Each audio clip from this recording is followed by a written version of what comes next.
Migraine, భుజం నొప్పి, నడుం నొప్పి, మోకాలు నొప్పికి నిజమైన పరిష్కారం ప్రాణ పెయిన్ క్లినిక్ లో.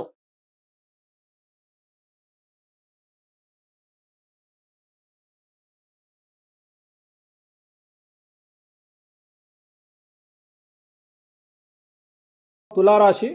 సో ఈ సంవత్సరం కొద్దిగా సమస్యాత్మకంగా ఉండబోయేటువంటి కాంట్రవర్షియల్ రాశిది. 7వ రాశి తులారాశి. 2025 సంవత్సరం తులారాశి వారికి ఆదాయం 11, వ్యయం 8, రాజపూజ్యం 2, అవమానం 2. వీరి జీవితంలో 6వ స్థానంలో శని సంచారం వలన విపరీతమైనటువంటి అనుకూలతలు గోచరిస్తున్నాయి. 98% అనుకూలమైనటువంటి ఫలితాలు వీరికి ఉండబోతున్నాయి. అన్ని రంగాల యందు ఆధిక్యత, వ్యవహారము లాభించుట, అప్రయత్న ధనలాభము, స్పెక్యులేషన్స్, షేర్ మార్కెట్ రాణించుట, స్థిరాస్తి వృద్ధి, బంధుమిత్ర లాభము, వ్యాపార లాభము, ఉద్యోగ లాభము, ఉద్యోగంలో ప్రమోషన్లు, అవివాహితులకు వివాహయోగ సూచనలు, ఉద్యోగ లాభము, రైతులకు అన్ని పంటలలోనూ అనుకూలమైన ఫలితాలు, అన్ని పంటలు సమృద్ధిగా పండి దిగుబడి రాబడి ఎక్కువగా ఉండడము, గవర్నమెంట్ ఉద్యోగస్తుల్లో మరీ ముఖ్యంగా పోలీసు లేదా ఐపీఎస్ ఐఏఎస్ పదవుల్లో ఉండే వారి మీద ఏసీబీ సిబిఐ ఈడీ లాంటి సమస్యలు, వివాహితులకు వివాహయోగ సూచనలు, సంతానం లేని వారికి సంతాన యోగ సూచనలు ఈ సంవత్సరం గోచరిస్తూ ఉన్నాయి. తులారాశి వారి జాతకంలో అతి ముఖ్యమైనటువంటి విషయం ఏమిటంటే వీరి జీవితంలో 2025 సంవత్సరంలో పెను సంచలనం, అతిపెద్ద సంచలనం అంటే పోలీసు కేసు కానీ, కోర్టు కేసు కానీ, లేదా ముఖ్యంగా మీడియాకి ఎక్కడం, సమాజంలో విపరీతమైన ప్రచారం, చెడు పేరు ఏర్పడుట ఈ సంవత్సరం కనిపిస్తూ ఉన్నది. వీరికి సంబంధించినటువంటి దోష నివారణ అంటే గురువారం నాడు పసుపు రంగు దుస్తులు ధరించడం, అలాగే తిరునల్లార్ శనీశ్వర ఆలయంలో ప్రత్యేకమైన శని పూజ నిర్వహించుకోవడం ద్వారా సమస్యల నుండి బయటపడతారు. మనకు వచ్చేది 2025 ఆంగ్ల సంవత్సరాది. ఓకే, అంటే కొంతమంది విమర్శించారు 24 కదా, 24 25 అదే 25 ఆంగ్ల సంవత్సరాది అంటే మనం ఇంగ్లీష్ క్యాలెండర్ అంటే 25లో వచ్చేది 25 ఆంగ్ల 25 కదా. జనవరి 1 25. జనరల్ గా మనము అంటే మరి మీరు ఉగాది నుండి ఎందుకు చెప్పట్లేదు అంటే చాలా మంది ఉగాది వరకు కూడా ఆగట్లేదు, జనవరి 1 కూడా ఆగట్లేదు, డిసెంబర్ నుండి నవంబర్ నుండి అడుగుతా ఉన్నారు అందరూ. ఓకే, ఇప్పుడు క్లయింటెల్ నన్ను అడిగేవాళ్ళు ఏంటంటే గురూజీ ఇప్పుడే చెప్పేసేయండి మాకు, మేము జాగ్రత్తలు తీసుకుంటామని చెప్పి అడుగుతా ఉన్నారు. సో అందుకనే 2025 సంవత్సరం ఆంగ్ల సంవత్సరాది అంటే జనవరి 1 నుండి ఎలా ఉండబోతుంది అనేది మనం ఒకసారి చూసుకుంటే, అన్నిటికంటే ముఖ్యంగా ఈ వచ్చేటువంటి సంవత్సరం పేరు శ్రీ విశ్వావసునామ సంవత్సరము. విశ్వావసునామ సంవత్సరము. సో రాబోయేటువంటి ఎందుకు గురుగారు అది వస్తుంది పేరు 60 సంవత్సరాల్లో ప్రతి సంవత్సరం ఒక్కొక్క పేరు వస్తుంటది. పేరుతో ఏం స్పెషాలిటీ లేదు. క్రోధినామ సంవత్సరం అనే నెగిటివ్ అట్లా ఏం లేదు. సంవత్సరాల్లో దీని పేరు విశ్వావసునామ సంవత్సరం. సో ఈ సంవత్సరానికి అధిపతి రాజు కాబట్టి, రవి కాబట్టి రాజు. సో రవి మనకు కమాండ్ చేస్తూ ఉన్నాడు కాబట్టి ఈ సంవత్సరం అతి ముఖ్యమైన విషయం ఏంటంటే రాజకీయంగా దేశవ్యాప్తంగా, రాష్ట్రాల వ్యాప్తంగా పెను సంచలనాలు నమోదవ్వడము ఈ సంవత్సరం 2025 సంవత్సరం లక్షణాలు. ఎందుకంటే రాజుల మధ్యన, రాష్ట్రాల మధ్యన గొడవలు, మరీ ముఖ్యంగా కొంతమంది ప్రముఖ రాజకీయ నాయకులకు మృత్యుగండము, అలాగే అన్ని రంగాలలోకి సెలబ్రిటీలు, సినిమా ఇండస్ట్రీ, రాజకీయము, బిజినెస్, ఎనీ ఇండస్ట్రీ, యువకులు, మరి ముఖ్యంగా మగవాళ్ళు, యువకులు 40 సంవత్సరాల వయసులోపు ఉండే వాళ్లకు కార్డియాక్ అరెస్ట్లు అనేటివి ఈ సంవత్సరం అతి ముఖ్యమైన విషయం. ఎందుకంటే ఆల్రెడీ మనం చూస్తున్నాం ఇప్పటికే, కానీ వాటి తీవ్రత పెరిగే అవకాశం ఉంది. కారణం ఏంటంటే రవి కమాండ్ చేస్తూ ఉన్నాడు కాబట్టి. రవి అంటే చర్మము, హార్ట్, కళ్ళు, ఎముకలు. సో కరోనా లాంటి అంత పెద్దది కాకపోయినా ఒక సమస్య, ఒక వైరస్ మళ్ళీ ప్రపంచాన్ని బాధించే అవకాశం ఉంది. అది మరీ ముఖ్యంగా చర్మం మీద దాడి చేసే అవకాశం ఉంది. అంటే చర్మానికి సంబంధించినటువంటి ఒక సమస్యల బారిన పడి ఈ సంవత్సరము జనాలు వైరస్ బారిన పడే అవకాశం ఉంది మరీ ముఖ్యంగా. అలాగే ఇప్పుడు ఇంచుమించు 40 సంవత్సరాల లోపు యువకులకు కార్డియాక్ అరెస్ట్ అనేటువంటివి జరిగే అవకాశాలు కనిపిస్తూ ఉన్నాయి.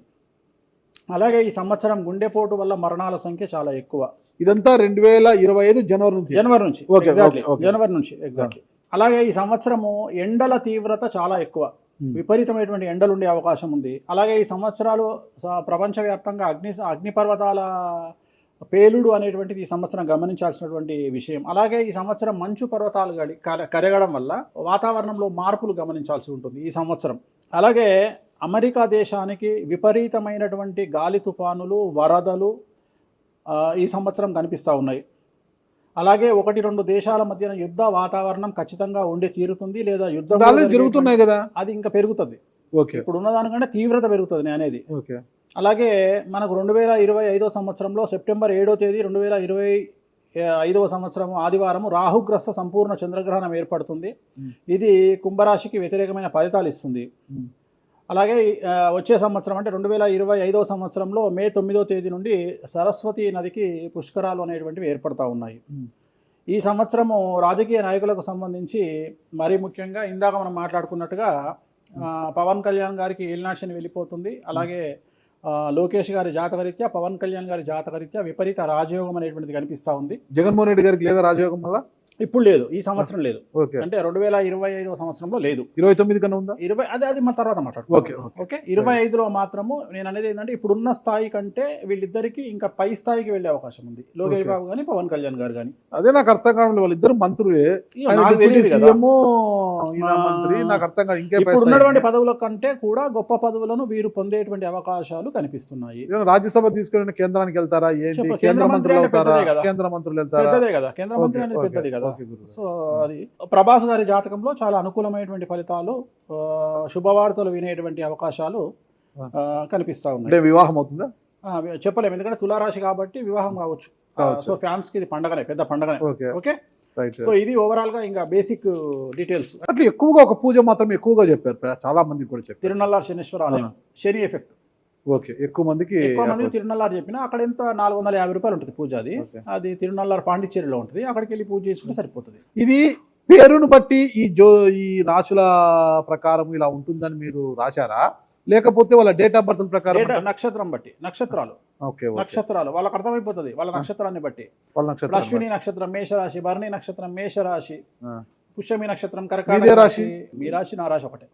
నా రాశి అయితే నాకు తెలియదు గురుగారు. మీది వృశ్చిక రాశి. మీది అదేనా? మరి ఎలా గురుగారు ఈ మధ్యన బాగానే ఉందంటారు? మనకు బాగుంది, ఇంకా మన రచనే, ఇంకా రచనే రచనే.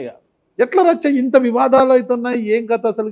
ఇంకా లైఫ్ అన్నప్పుడు ఇప్పుడు రేవంత్ రెడ్డి ఉన్నాడు, రేవంత్ రెడ్డి ఎన్ని కష్టాలు అనుభవిస్తే సీఎం అయినాడు. అంటే ఇక కష్టం తర్వాత సుఖం రెడీగా ఉంటుంది. ఓకే, ఇప్పుడు కష్టపడ్డారు కాబట్టి మీకు సుఖం ఉంది అంటారు. మీకు కాదు, మళ్ళీ మీకు మనకు అందరికీ. ప్రతి మనిషి జీవితంలో పండ్లున్న చెట్టుకే రాయి దెబ్బలు, అంతేగాని పళ్ళు లేని చెట్టుని కూడా పట్టించుకుంటాడు. పళ్ళు ఉంటేనే దాన్ని రాయి చేస్తారు. అట్లనే మనం కూడా అంతే అండి. వేణుస్వామి అంటే పూజలకు పెట్టింది పేరు. పెద్ద పెద్ద రాజకీయ నాయకులకు, ముఖ్యమంత్రులకు, కేంద్ర మంత్రులకు, పెద్ద పెద్ద వాళ్ళకు కూడా, ఇక్కడ కాదు మీరు అబ్రాడ్స్ కూడా వెళ్ళి పూజలు చేసి వస్తున్నారు. చాలా కాస్ట్లీ స్వామి, చాలా గొప్ప పూజలు చేస్తుంటారు, అంత పవర్ఫుల్ పూజలు. అంటే ఇప్పుడు మీరు చేస్తున్న పూజల మహిమ వల్లనే మీ మీద ఇన్ని వివాదాలు వచ్చినా కూడా మీరు బయటపడగలుగుతున్నారు. 100% పర్ఫెక్ట్. ఇక దానికి ఆన్సరే లేదు. ఇక ఇప్పుడు మనం కొట్లాడాలంటే 10 రకాలు ఉంటాయి, మనం కొట్లాడతలేము. అందుకనే మనం ఒకటే, మన పూజల్ని మనం నమ్ముకుంటున్నాం అంతే, అమ్మవారిని నమ్ముకుంటున్నాం. ఇప్పుడు ఒక్కొక్క సమస్యకి ఒక్కొక్క అమ్మవారు పరిష్కరిస్తారు దశమహావిద్యల్లో, మనం అదే చేస్తున్నాం. ఇప్పుడు నేను ఒకటే మాట చెప్తా, కాంట్రవర్సీస్ వచ్చినాయి, మీరు అడిగినరు, ఎన్ని సమస్యలు వచ్చినాయి. జనాలు ఏం ఆలోచిస్తారంటే వేణుస్వామి ఈ సమస్యల నుండి బయటపడతాడా, పడితే ఎలా పడతాడు.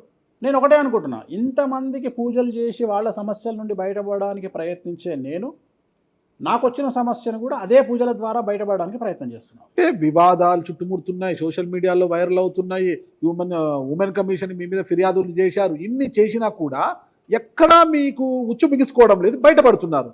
ఇది మీ పూజల మహిమనా, లేకపోతే ఏమన్నా బ్రైబ్ చేస్తున్నారా? అమ్మవార్లు ఇప్పుడు ఉదాహరణ, మనం తెలుగు రాష్ట్రాల్లో ఉంటాం, వెంకటేశ్వర స్వామి వారు అంటే మనకు తెలుసు. ఇప్పుడు తమిళనాడులో పెరుమాళ్ అంటారు వెంకటేశ్వర స్వామిని, అదే నార్త్ ఇండియాకి వెళ్తే బాలాజీ అంటారు. వాళ్లకు బాలాజీ అంటే చాలా భయం. అలాగే మన రాష్ట్రంలో మనకు తెలిసిన వాళ్ళకి కామాఖ్యలో ఉండే అమ్మవారు అంటే భయం, కానీ తెలియని వాడికి భయం ఉండకపోవచ్చు. వాడు ఇష్టం వచ్చినట్టు కామెంట్ చేయొచ్చు అమ్మవారు. చాలా మందికి మీరంటే భయం అనుకుంటా, అంటే మనం చేసే పూజల వల్ల ఉండొచ్చు. ఓకే, నేను అనేది ఏంటంటే, నేను చేసే అదే ఇందాక మనం మాట్లాడుకున్నప్పుడు అదే చెప్తున్నా, వామాచారంలో పూజలు చేయాలంటే భయపడతారు. కారణం ఏమిటి అంటే, ఖచ్చితంగా మందును ముట్టుకోవాలి, నాన్ వెజ్ను ముట్టుకోవాలి. దానికి వీళ్ళు చేసే పూజలు అడ్డుపడతాయి, అంటే వీళ్ళు సమాజంలో భయపడతారు కాబట్టి వీళ్ళు వాటి జోలికి పోరు. తాంత్రిక పూజల్లాగా ఉంటాయి. తాంత్రిక తంత్ర మార్గం అంటారు దాన్ని. శ్రీకాళహస్తిలో కాదు శ్రీకాళహస్తిలో రావుకేతు పూజ చేయించుకున్నారు కదా, తాంత్రిక పూజలే అది. నిమ్మకాయ పెడితే తంత్రమే, గుర్తుపెట్టుకోండి. నిమ్మకాయ ఎక్కడ పెట్టినా తంత్రమే. మిమ్మల్ని కాపాడుతోంది మీరు చేస్తున్న పూజల మహిమే. అంతే అంతే అంతే, వాళ్ళే చూసుకుంటారు. నేను అనే పాయింట్ ఏంటంటే, నేను ఒకటే చెప్తున్నానండి, తప్పు చేస్తే నన్ను అమ్మవారు సర్వనాశనం చేస్తుంది. ఓకే, అమ్మవారిని విమర్శిస్తే వాళ్ళ సంగతి అమ్మవారు చూసుకుంటుంది. ఓకే, అంతేనా? అంతే. ఇక నాకు అవసరం, నేను కొట్లాడను చెయ్యను, నాకు అనవసరం, నాకు లొల్లే వద్దు. నాకు నేను దేవుళ్ళని నమ్ముకున్నా, నా పని అదే. నాకు హిమాచల్ ప్రదేశ్ కామాఖ్య కాకపోతే, బాగాలముఖి కాకపోతే, తారాపీఠ పోతే, ఇప్పుడు మన తారాపీఠ పోయి వచ్చిన. చాలా మందికి తెలియదు, తారాపీఠ అని కలకత్తా నుండి 300 కిలోమీటర్లు ఉంటుంది. మీరు కావాలంటే గూగుల్ చేయొచ్చు. తారాపీఠ అని అమ్మవారు అండి. ప్రతిరోజు శ్మశానంలో ఉంటుంది అమ్మవారు, ఒరిజినల్ శ్మశానంలో ఉంటుంది. ప్రతిరోజు అమ్మవారికి ప్రసాదం అంటే డెడ్ బాడీ దహనం అయినాకనే అమ్మవారికి నైవేద్యం పెడతారు. అంత పెద్ద ప్రసిద్ధమైనటువంటి దేవాలయం. అమ్మవారు శివుడికి పాలిస్తూ ఉంటుంది. తారాపీఠ అంటారు దాన్ని. శ్మశానంలో ఉంటుంది. ఆమె జనరల్గా ఎవరైనా సరే ఎందుకు పూజ చేస్తారాగనంటే, జీవితంలో మనం వెళ్తూ ఉన్న సందర్భంలో సడన్గా స్టక్ అయినామనుకోండి, బౌన్స్ బ్యాక్ అవ్వడానికి పనిచేస్తుంది. అంటే ఉదాహరణ, ఒక ముఖ్యమంత్రి స్థాయి వ్యక్తి ఓడిపోయినప్పుడు, ఒక మంత్రి పోయినప్పుడు, ఒక ఐఏఎస్ సడన్గా తన జాబ్లో డిస్టర్బెన్స్ వచ్చినప్పుడు, ఐపీఎస్ డిస్టర్బెన్స్ వచ్చినప్పుడు ఈ పూజ కనుక అమ్మవారిని దర్శించుకుంటే ఒక్కసారి మళ్ళీ వాళ్ళు బౌన్స్ బ్యాక్ అవుతారు. అంటే బిగ్ బ్యాంగ్ థియరీ అనేది అక్కడ పనిచేస్తుంది. మనం మళ్ళీ ఒక్కసారి బౌన్స్ బ్యాక్ అయ్యి ముందుకు దూకడానికి అమ్మవారు పనిచేస్తుంది. నేను సజెస్ట్ చేస్తుంటాను చాలామందికి, వ్యాపారంలో స్టక్ అయినప్పుడు, లేకపోతే ఉద్యోగంలో స్టక్ అయినప్పుడు, అట్లా స్టక్ అయినప్పుడు అయితే మీ తారాపీఠ వెళ్ళి దర్శనం చేయించుకోండి. అక్కడ దర్శనమే, పూజలు ఉండవు, జస్ట్ దర్శనమే. అమ్మవారికి పోయి దండం పెట్టుకొని వస్తే చాలు, ఒక్కసారి మళ్ళీ వాళ్ళు బౌన్స్ బ్యాక్ అవుతారు. ఒకటే ఒక పాయింట్కి నాకు ఆన్సర్ చెప్పి ముగించేసా, చాలా కాలాతీతమైంది. చివరికి ఇరికిస్తున్నారా ఇది? లేదు. ఏం లేదు. ఇప్పుడు ఏపీలో అంటే గత ప్రభుత్వ హయాంలో, వైసీపీ హయాంలో వీళ్ళ మీద కేసులు పెట్టారు. ఇప్పుడు వీళ్ళ అధికారులు వీళ్ళ మీద కేసులు పెడుతున్నారు కదా.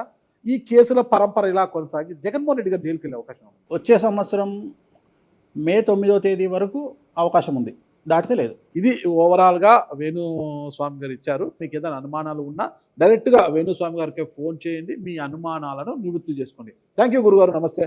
ఓకే, ఓం నమో వెంకటేశాయ.